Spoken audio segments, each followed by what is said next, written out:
we got to talk about your man LeBron in so many different ways. So you all but said everyone is suggesting he is leaving Cleveland when he has the opportunity, when he's a free agent. Is there anything, in your opinion, that Cleveland can do to actually keep LeBron? I think there was something, Kerry, they could have done. Possibly keep their general manager at the time, David Griffin, when he was trying to work on quality deals, maybe acquiring a Jimmy Butler, maybe acquiring a Paul George. There are not too many all-star level players just floating around in today's NBA. And LeBron James delivered on his promise.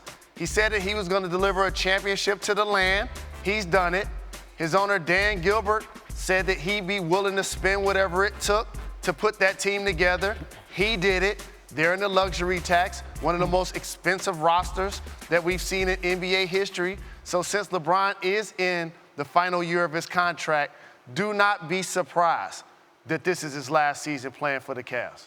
Yeah, well, see, I'm under the impression that he just wants to be able to beat the Warriors, but what can you actually do? What player is out there to help him beat the Warriors? They got KD. What's the answer to that? I think you have to change your goals. This is a life trait. You look at the Golden State Warriors, they have 4 All-Stars. They have the Splash Brothers, Steph and Clay.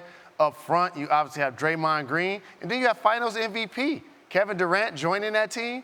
So unless you're LeBron James, you understand that while I want to play on the super team, while I hope to have the best roster in the league, that remains to be the Golden State Warriors. So now where can I accomplish some other goals? Like my mogul things that I hope to be an owner one day, or many business interests and such an entrepreneur, or hook up with the other triple Bs, the Banana Boat Boys. What's going on with Chris Paul? What is going to happen with Carmelo Anthony? So I think it's too early to determine where he's going to play, but don't be surprised if your purple and gold Los Angeles Lakers are not in the mix.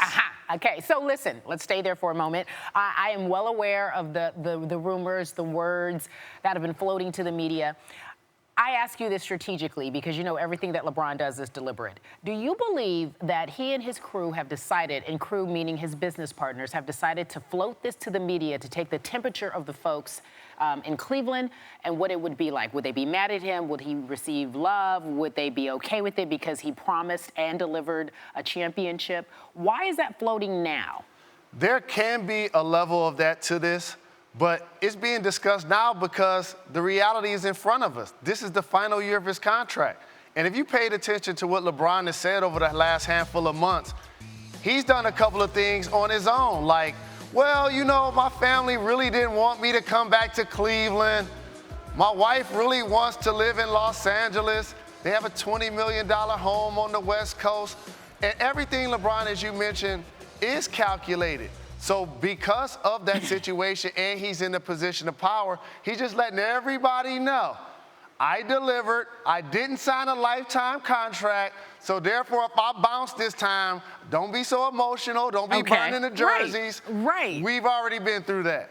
Well, I feel as if that they're already accepting it, so that's why it's out there. Meanwhile, if Derrick Rose decides between the Lakers and the Cavs, which one is the best fit for him? You're not going to like this answer. Okay. You have to go to the Cleveland Cavaliers. Now, I like what the Lakers are doing and adding Lonzo Ball and obviously Magic Johnson and Rob Pelinka in their front office. But here's the thing.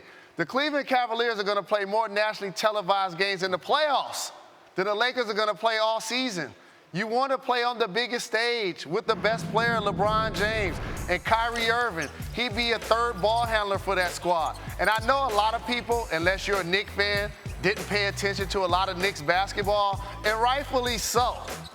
But Derrick Rose actually had a really good season, averaging almost 18 points a game, was as efficient as he's been the last handful of years. And how about this? In the last 8 years, think about the players that have won MVP in the league. LeBron James, Kevin Durant, Steph Curry, and Derrick Rose.